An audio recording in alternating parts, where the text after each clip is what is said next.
అందరికీ నమస్తే. మంత్రి తుమ్మల నాగేశ్వరరావు గారు మరొక సీక్రెట్ బయటపెట్టారు. నేను చెప్పిన అంతకుముందే చాలాసార్లు తుమ్మల నాగేశ్వరరావు గారు అందరిలాగా పొలిటీషియన్ కాదు.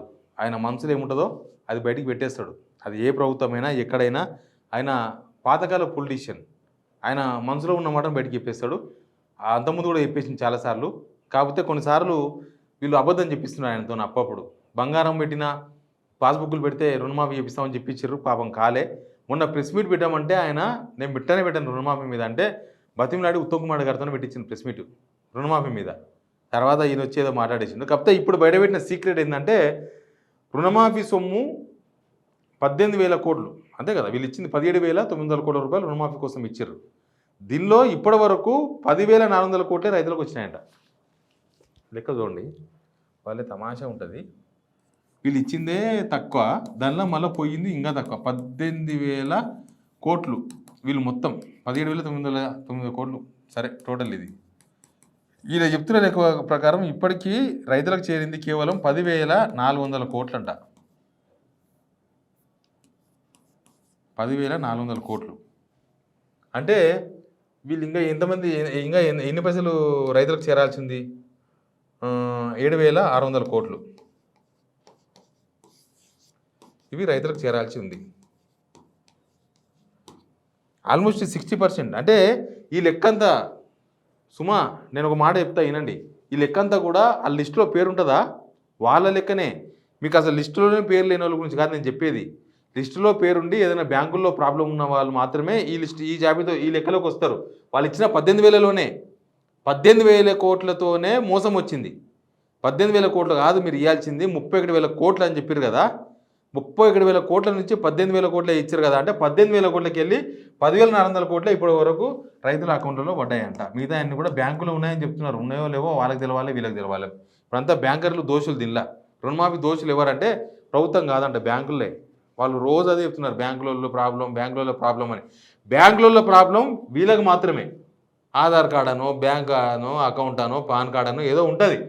కానీ అసలు రుణమాఫీ కానీ రైతుల గురించి ఎందుకు మాట్లాడతలేరు వీళ్ళు? అది కదా మాట్లాడాల్సింది.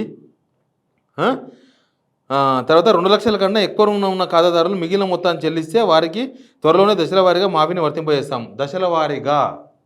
ఇప్పుడు ఏమైంది ఇక్కడ చూడండి, ఇది కూడా పాత వాళ్ళకి కొత్త వాళ్ళకి కాదు. 2 లక్షల రూపాయల పైన ఉన్న వాళ్ళు ఎవరైనా ఉంటే డబ్బులు కడితే చేసామంటున్నారా? ఇప్పుడు ఏంది, మీరు డబ్బులు చెల్లించాలంట, దశల వారీగా చేశారంట అవి. అంటే ఇప్పుడు ఈ 10,400 కోట్లలో కూడా కేవలం 1 లక్ష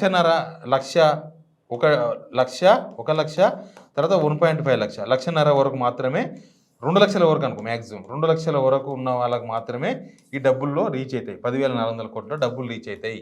ఇంకా ఎవరైనా 2 లక్షల పైన ఉన్న వాళ్ళు ఉంటారు కదా, వాళ్ళు మాత్రం పైన ఉన్న డబ్బులు చెల్లించాలంట. కడితేనంట ఇమ్మడే కాదంట, అవి విడుదల వారీగా అవుతాయంట. విడుదల వారీగా ఏంది, వీళ్ళు యాక్చువల్గా పెద్దగా పేపర్ యాడ్లు ఇచ్చుకున్నది ఏంది, 3 సార్లు పేపర్ యాడ్ ఇచ్చారు ఏకకాలంలో రుణమాఫీ అని. ఏకకాలం అంటే ఏకకాలం అని చెప్పి 3 సార్లు ఇవ్వడమే ఒక వ్యవహారము. ఇప్పుడంట విడుదల వారీగా చేస్తామని చల్లగా సాగు కబురు చెప్తున్నారు వీళ్ళు. విడుదల వారీగా దశల వారీగా చేస్తారంటే ఇంకా ఎప్పుడైనా చేయొచ్చు. ఇంకా 5 సంవత్సరాలు కావచ్చు, అవసరంగా అయితే మీరు ఈసారి ఓటేయండి, మళ్ళీ నెక్స్ట్ టైం చూస్తామని కూడా చెప్పొచ్చు. మళ్ళీ నెక్స్ట్ ఎలక్షన్స్లో రైతులను కన్ఫ్యూజ్ చేస్తున్నారని చెప్పడానికి ఈ వార్త చేస్తున్నాను నేను. రైతులను ఇబ్బంది పెడుతున్నారని చెప్పడానికి ఈ వార్త చేస్తున్నాను. తుమ్మల నాగేశ్వరరావు గారు మీరు చెప్పింది నిజం, పచ్చి నిజం. ఇది నిజంగానే లిస్టులో పేరుండి రాని వాళ్ళు కూడా చాలామంది రైతులు ఉన్నారు. వాళ్ళకి ఇయ్యాలను రేపో వస్తాయి. మీరు ఒకవేళ 10,400 కోట్లు గట్లే ఉంచితే దళిత బంధు పైసలు లాగా వెనుక గుజ్జరు అనుకో పోతాయి. కాబట్టి కానీ ఈ 2 లక్షల రూపాయలకైనా పైన ఉన్న వాళ్ళు, ఇప్పుడు 2 లక్షల పైన ఉన్న వాళ్ళంటే ఒక్కరు కాదు, ఒక రేషన్ కార్డులో 3 ఉన్నారు అనుకోండి, ఫ్యామిలీ మెంబర్స్, ముగ్గురిది కలిసి 2 లక్షల రూపాయల పైన అయింది అనుకోండి, అది కూడా 2 లక్షల పైన లోన్ కిందనే జమ చేసినారు. వాళ్ళు ఫస్ట్ చెప్పిందేమో వేరేలాగా చెప్పిండ్రు. ఏమని, ముందు మహిళలకు పడుతుంది, తర్వాత మిగతా వాళ్ళు లెక్కలు ఉంటాయన్నారు.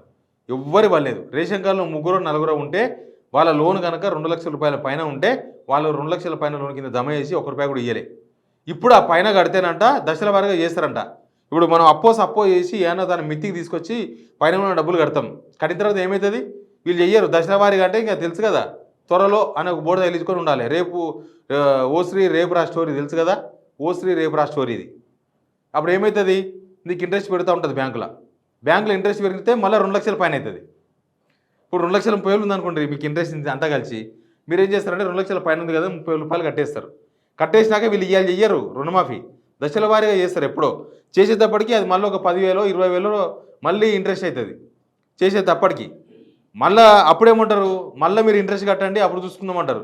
ఇది ఎట్లున్నదంటే రోగోలు పోటు ఏమంటారు కదా, అట్లే ఉన్నది ఇది.